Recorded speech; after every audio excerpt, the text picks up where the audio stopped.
Hello, I'm John Middleton. I'm the Executive Director of CASE in Europe. And with me is Sir Stuart Etherington, Chief Executive of the NCVO. Hi.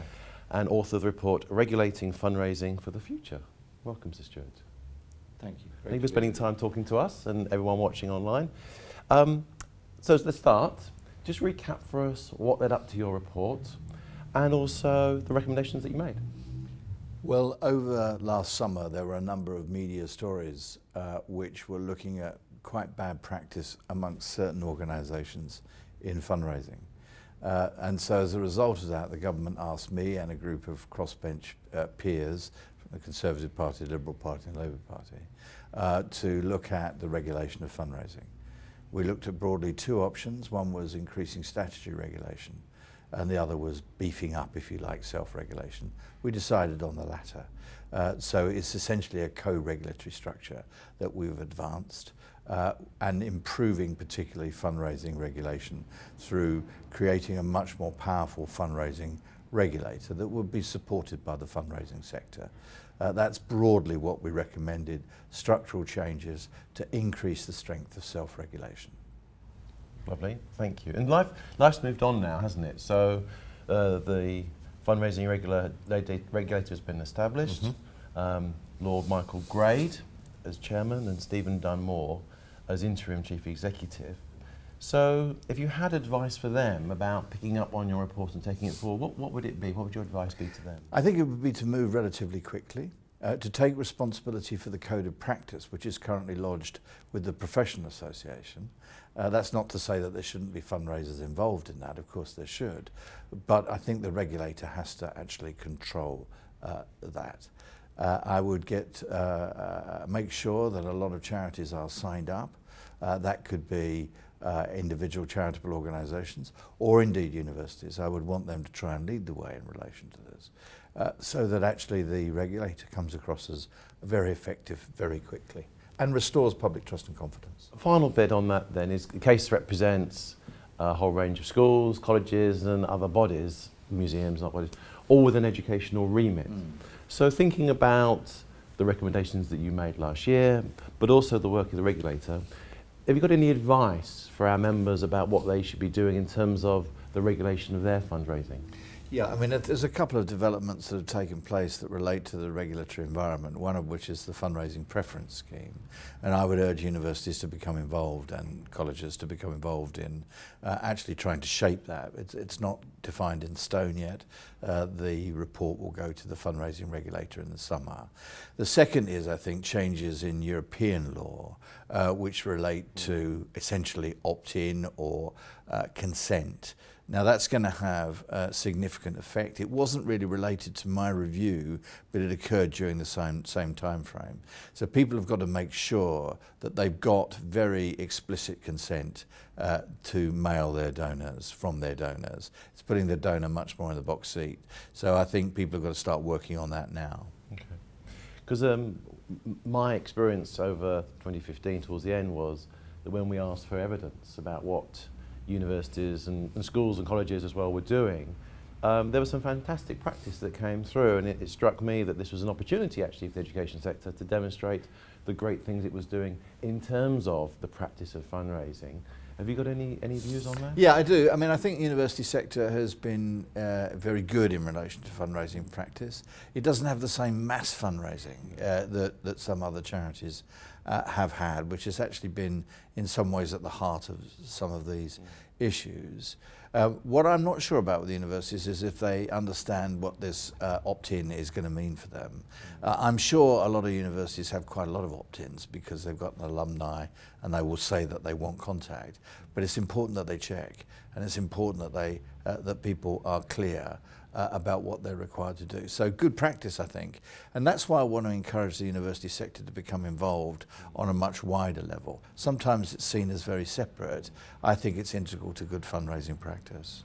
And it's great news that Nicola Dandridge from UUK, working with us and Russell Group and a whole range of other interested parties, are going to be on your committee to look at this? Yeah, indeed. I mean, we really do welcome that, and we welcome the input of universities and colleges in relation to this. It's being led by the Chief Executive of the British Red Cross, and I hope we'll come to grips with some of these very thorny issues. The implementation date will probably be 2018, but people have got to start to prepare now. Okay. And our audience is particularly from schools, colleges and universities. Everyone in our network, everyone who works for CASE is very passionate about the role of education in society, beyond even the learning that happens in the classroom.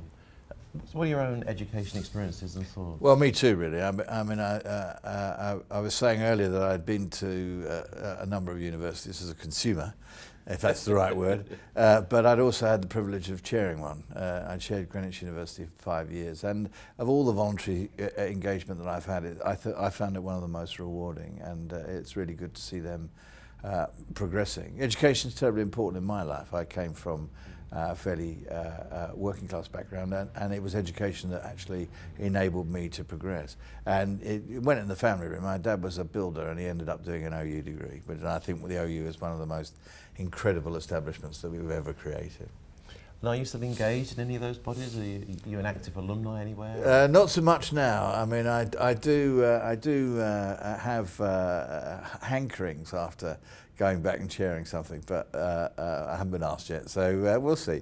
But no, I'm involved in something now called London United, which is about sport, which is another area which is crucially important in the pursuit of an agenda which is about social integration, which I think universities are essentially about. Rumour has it that you're a big cricket fan. Oh yeah. Rumour also has it that you support the wrong team. Well, in cricket, sorry, yeah. Ex-Kent Middleton. Oh, well, you know, one day you'll do all right. You never really recovered from the Alan Knott period, really. But sorry, did well this season. They went up from the second division to the first division. I was particularly pleased to see Sussex go down, but I won't dwell on that point. But they've got a good side now. They've got these Curran brothers, and I think sometimes people sometimes a bit of a yo-yo team between the first and second division, but they're a great side, a great history, and I think they'll do well in the first division over the next few years, provided that England don't nick our players, which is always a bit of an issue. So, going back to schools and colleges and universities, one of our beliefs at CASE is that they're most effective when they're most engaged in their local community. You know, we have this expression about them being anchors in their communities. Often when there's a lot of population churn or there's industrial challenge as industries come and go. Have you had any experience in terms of working with schools, colleges and universities in that context, where they're actually working in society in addition to their remit as educators? Yeah, I think what you say is absolutely critical. When I chaired Greenwich, we started to do work on key performance indicators on community engagement. You've got key performance indicators for everything else. What we really need is KPIs for the way in which universities engage with their communities. I think it's crucially important. I mean, one of the things that emerged when I was at Greenwich was, law students actually, under supervision, actually giving citizens advice, and I thought that was a really interesting development, good for the students, but helpful for the local citizenry. That's just one example. And the other thing that we shouldn't forget is the extent to which students in universities and FE colleges, etc., and the NUS are actually involved in stimulating quite a lot of voluntary activity. And we find, I think, that people who engage in that type of activity, some of which is just fantastic, really go on to be more rounded citizens. And if universities are about creating rounded citizens, then knowledge and education is important, but community involvement is equally important, I think. And we've also found that external perspective, if you really effectively engage with your alumni and your local stakeholders, it clarifies your own mission and your values and your strategy in a very effective way, then ultimately leads on to successful alumni engagement and even fundraising, but fundraising is the end product rather than the starting place. I think that's absolutely correct. Some universities inevitably have closer relationships with their communities than others, but because of where they're drawing people from. But I think all universities should be focusing on this as and important. It's about creating rounded citizens at the end of the day, active, perhaps politically active as well as community active, thinking about public policy issues, thinking about their place in society. And I think universities have a responsibility, NFEs and schools have a responsibility for people to see themselves as part of a community. And finally, a number of people watching this may have thought about joining a charity last year, and some of the press around the regulation of fundraising may have caused them concerns. What would you say to people who are watching who are in a different sector but are interested in joining the charity sector but have concerns about joining? This was focused on a few organisations, and inevitably that leads to the sorts of reviews that I was involved in. But look, charities they do fantastic things, whether it's overseas, whether it's domestically, whether it's about education, whether it's about care, whatever it's about, they do fantastic things. They tend to raise money in appropriate ways. They are engaged with their communities. It's a fantastic opportunity. And colleges, universities, others, it can be a breeding ground for public engagement.